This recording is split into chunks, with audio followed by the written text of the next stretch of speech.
Here is Perp back with another video, and I just got done watching Let the Right One In, Season 1, Episode 5, and what an episode, and what a twist. We're definitely going to talk about everything and try to do my best to break everything down in this episode as best as possible. Definitely go check out my recent reviews. Man, this show just keeps getting better and better. But with all that being said, let's get right into this review. Picking up where episode 4 left off with, Zeke and Mark in a bit of a tough situation, as the guy that's been following them, has finally put a gun on them. And we get a lot more interesting information about his character as well throughout this episode, that he just wants to know, like, why you've been following us. You killed one of my dealers, and it's looking like a sticky situation, but then it ends up kind of going left, and Mark sees an opening, he takes it, you know what I'm saying, but Zeke is the one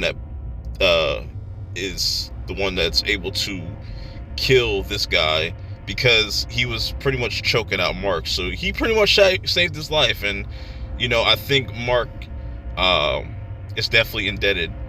You know what I'm saying? He definitely owes Zeke for that one. So Zeke is freaking out because he wants nothing to do with this. He just wanted a regular life, but now he killed a man. And Mark's like, don't worry, man. I'll handle this. I've done this before.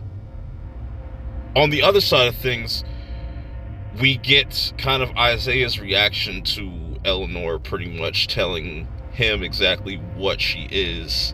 And I like his reaction, because normally you would see, kids be like, oh, that's so cool, you're a vampire or a werewolf, or you're a creature, that's so dope. But no, he's actually pretty terrified.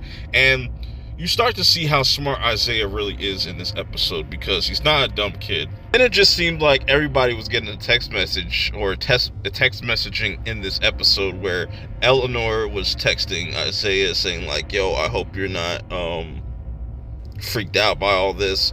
She gets the little text bubbles and then it disappears, and she's really sad. So she keeps blowing up his phone throughout the episode.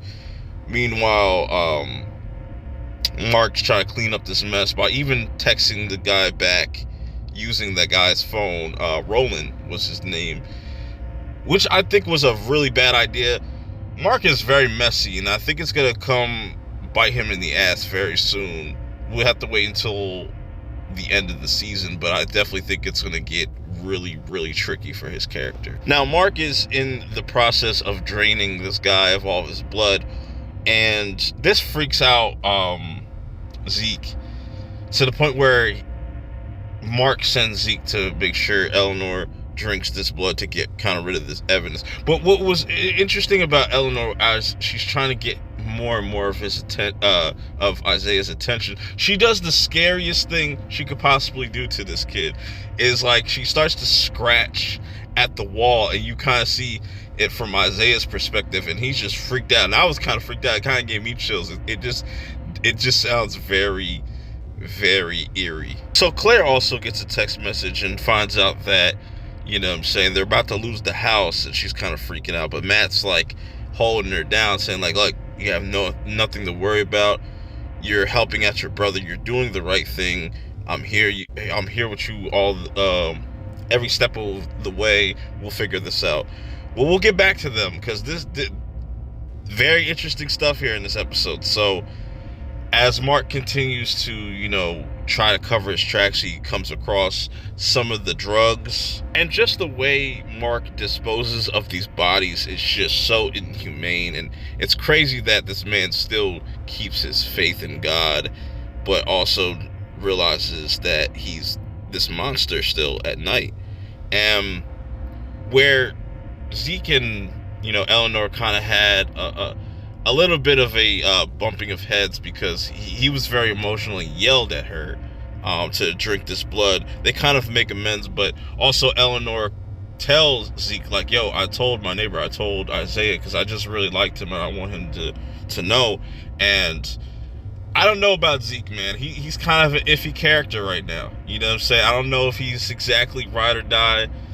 It depends on, if he starts getting questioned, he might have some loose lips, you know what I'm saying? Pause. But yeah, it's very interesting to me, and I really like the chemistry between Eleanor and Zeke. You know, you could really just tell that they're very close, but he just hates what's happened to her, and she has to live this way. So going back to Isaiah, he ends up having a nightmare about Eleanor and stuff, and it's really starting to bother him. And you get this sense that he's trying to, he doesn't know who to talk to. And the first person he kind of reaches out to is his father, but his father's not reaching back to him. And he tells his mom, like, if he doesn't answer back, I'll tell you exactly what Eleanor told me. And it has him just acting completely out of character. And speaking of acting out of character, you know what I'm saying? Zeke is just like, yo, how are you so calm with this, Mark? Mark is very nonchalant about it. And, you know, I think it's just going to come bite him in the ass because, you know, Zeke is freaking out. Like, we just killed somebody that's probably going to want revenge. And we have no idea what to expect. So we got to make sure things are just okay and, you know, we're good. But Mark is just like, no, we're all fine. I've done this before multiple times. You have nothing to worry about. Little do they know, though, that Naomi is starting to also get concerned about Frank and his whereabouts. And she starts to kind of get some breadcrumbs and look into his laptop and see where he was last at. And he went missing after they had dinner. So it's getting interesting. So now Matt comes up with an idea with Claire about how they're going to get everything back, how they're going to be able to keep the house. If they lose the house, it's okay, we'll find somewhere else. And he says, like, we'll move this new drug that you have. You're starting to see results, you know what I'm saying? Her brother is starting to heal a little bit faster at this point. But what I really liked about this episode, where Isaiah is just really conflicted, where, you know, he's filled with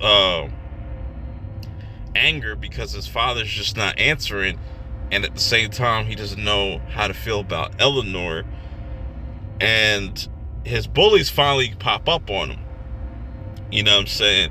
But he steps up to him and he has the whole Arthur angry fist. He's ready to just pop off.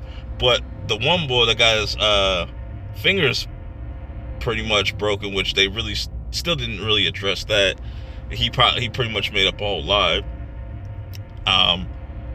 He pretty much saves their life, or just makes it so they go away, and Isaiah is able to be like, thank God. And, you know, I think at one point he just felt proud of himself for sticking up for himself, and also finding out that Eleanor likes him. So that was cool. That was a little adorable, you know what I'm saying? It's cool seeing them kind of have their little fight, or just, I don't know, not really seeing eye to eye. Then we get this scene of Eleanor walking in on Mark praying, and him breaking down that, like, yo, I'm still religious, I still have this faith, but I just can't go to church. It reminds me too much of your mother. And this was a really dope heart to heart. And Ellie or Eleanor wants to really just be a part of something, really wants to help. So, you know, they're going to use Ellie to just kind of to look over this warehouse, you know what I'm saying, to see who's there and what's what, which gets really interesting, man. This is where things get really fascinating, because as that's going on, you have Naomi and her partner Ben looking at that warehouse where Frank was killed at. She finds the coin, and just that kind of confirms somewhat, but they still have to run fingerprints and stuff like that. But this is what's really going to kind of blow up Mark's spot. Then we get a scene of Matt driving Claire to that warehouse that we've seen, and you're trying to think to yourself, like, what's really going on here? And we're going to get to that very shortly. But I also like this discussion that Claire and Matt had, where Claire asks Matt, like, how did you feel when you were under this drug? And he's like nothing could hurt me. And that's interesting, but also pretty dangerous, you know, if we see somebody kind of overdosing on it and whatnot. So While that's going on, Naomi finally tells Isaiah that something bad might have happened to his father. While this is going on, Ellie is doing the dummy mission with Zeke and Mark, but Ellie doesn't find nothing. There's nothing in this warehouse, which then we finally get this 2 month earlier kind of time skip. And so everything we've been watching with Claire and stuff and Matt has been like everything before stuff with Ellie and whatnot. And I just loved how this all came together and how we figured out that Claire is this new drug dealer and Matt was like the muscle and this guy Roland was the second in command. So he's definitely going to want some get back. And I just liked how this whole scene came along, how Roland approached Zeke. It was kind of quick, but we kind of get the gist of everything. And it's going to look really bad for Mark because now there's been 2 sets of prints on that coin. So I don't know what she's going to do when she finds out that those are Mark's prints. And Ellie finally gets a text back from Isaiah and it puts a smile on her face, but then he follows up by saying, like, I just found out my dad died. And this is how the episode ends, with them kind of coming back together and her comforting him and just being there because she knows how that feels. But this was a really dope ass episode, bro. And just how everything is coming together, where the story's gonna go from here, I have no idea. Let me know how you guys feel about this episode in the comments below. Till next time, I'm out.